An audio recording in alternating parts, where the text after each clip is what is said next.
अस्पर्श योगो वे नाम सर्वसत्व सुखोहित अविवादो अविरुद्धश्च देशी तस्तम नमामि हम। ओम नमो ब्रह्मादिभ्यो ब्रह्म विद्या संप्रदाय कर्तृभ्यो वंश ऋषिभ्यो महद्भ्यो नमो गुरुभ्य सर्वोपप्लवरहित प्रज्ञानगण प्रत्यगर्तो ब्रह्मेवाहमस्मि। यस्य पाद प्रभात्यस्त प्रपंचो भाति बासुर तमहं सद्गुरुं वंदे पूर्णानंदं चिदात्मकं। शंकरं शंकराचार्यं केशवं बादरायणं सूत्रभाष्ये कृतो वंदे भगवन्तो पुनः पुनः। ईश्वरो गुरुरात्मेति मूर्ति वेद विभागिने व्योमवत् व्याप्त देहाय दक्षिणामूर्तये नमः। प्रपंचो यदि विद्यते निवर्तेत न संशय माया मात्रम इदम द्वैतम अद्वैतम परमार्थतः। ओम पूर्णमदः पूर्णमिदं पूर्णात् पूर्णमुदच्यते पूर्णस्य पूर्णमादाय पूर्णमेवावशिष्यते। ओम शांति शांति शांति। सच्चिदानंद गुरुदेव की जय। पूज्य भगवत्पाद आदि गुरु श्री शंकराचार्य जी महाराज की जय। समस्त संत महापुरुषों की जय। सर्वप्रथम ब्रह्म विद्या की अत्पामाला का चिंतन कर लेते हैं। एक बार मैं बोलूं, एक बार आप सब बोलना। ये बैठ जाओ ना भाई एक जगह, इनको बिठा दो, एकदम बैठ दो, नीचे बैठो। मैं सूक्ष्म से सूक्ष्म, महान से महान, शुद्ध सच्चिदानंदगण, जो का त्यों स्वयं प्रकाश परिपूर्ण परमानंद एक रस निजानंद निकेवल अनंत अपार अवाच्य स्वरूप हूँ। अद्वैतम परमार्थतः, अद्वैतम परमार्थतः, अद्वैतम परमार्थतः। चलो हम सब मिलकर के 3 बार शिवम का डंका लगा लेते हैं। उसके पश्चात आप लोगों की निष्ठा जिज्ञासा श्रद्धा दे करके फिर कुछ विचार प्रस्तुत करेंगे। सब उंगली ऊपर करके शिवम का डंका लगाएंगे। शिवो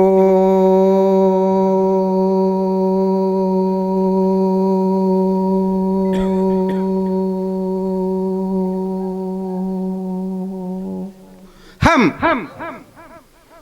शिवो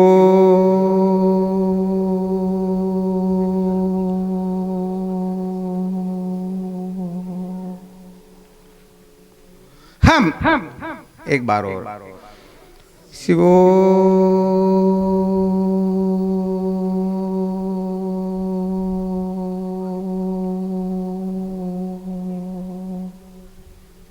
हम ब्रह्म हृदय प्रातः स्मरणीय अर्चनीय वंदनीय समस्त संत चरण रज भक्त वृंद मातृशक्ति।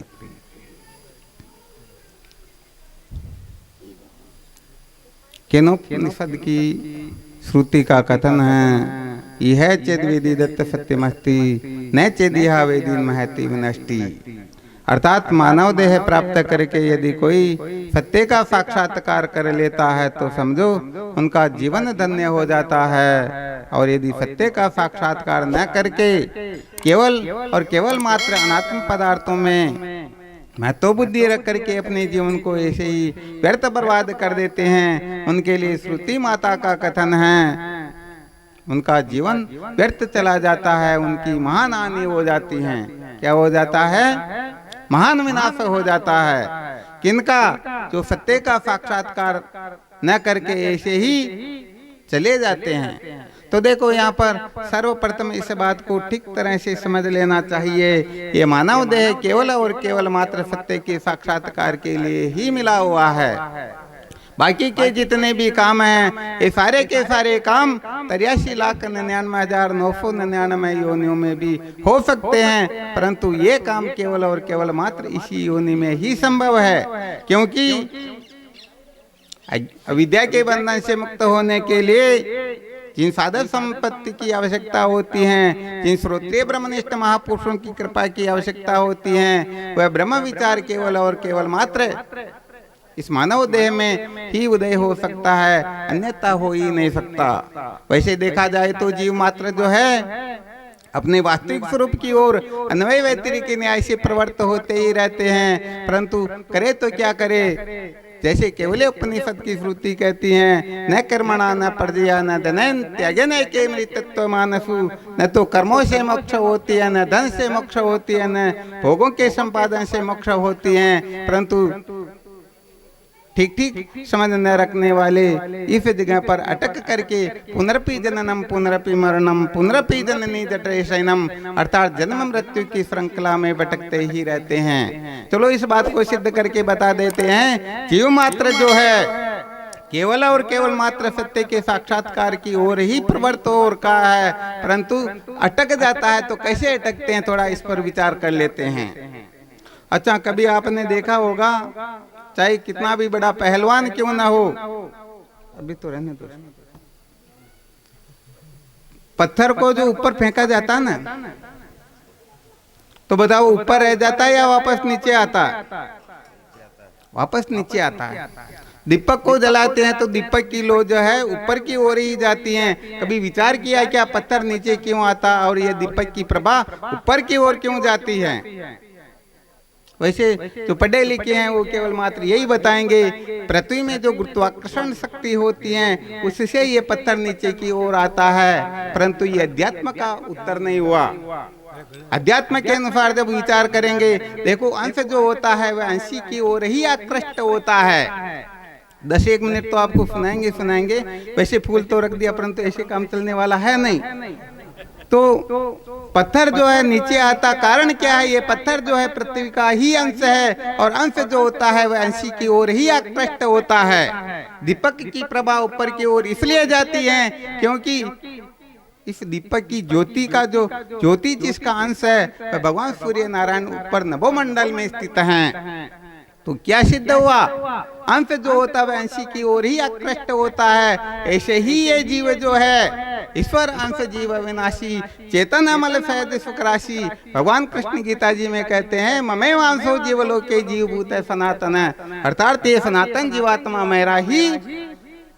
तो विचार करके देखा जाए तो ये जीव जो है स्वतः ही भगवत प्राप्ति की ओर प्रवृत्त होता है, इस ओर ही जा रहा है, परंतु हम ना समझी करके जहाँ के ताई अटक जाते हैं। होता क्या है, अभी हम श्रवण कर रहे थे, गया प्रयाग ना होगे फिर भी मोक्ष नहीं पाओगे। ये बिल्कुल सत्य बात है। जैसे अंधकार की निवृत्ति केवल और केवल मात्र प्रकाश से हो सकती है, वैसे ही अज्ञान के बंधन से छुटकारा केवल और केवल मात्र ज्ञान से ही होता है। इसके सिवाय और कोई साधन ही नहीं है। भगवान शंकराचार्य जी महाराज विवेक चूड़ामणि के 6ठे श्लोक में लिखते हैं, न वदंतु शास्त्राणि यजंतु देवान कुर्वन्तु कर्माणि भजन्तु देवता आत्मा के बोधन बिना मुक्ति न सिद्ध्यति ब्रह्म स्वतंत्रेपि। भले ही कोई देवताओं का यजन करे, भजन करे, नाना शुभ कर्म करे, सब कुछ कर ले, परंतु आत्मज्ञान के बिना, परमात्मा के बोध के बिना किसी को सच्ची शांति प्राप्त होती ही।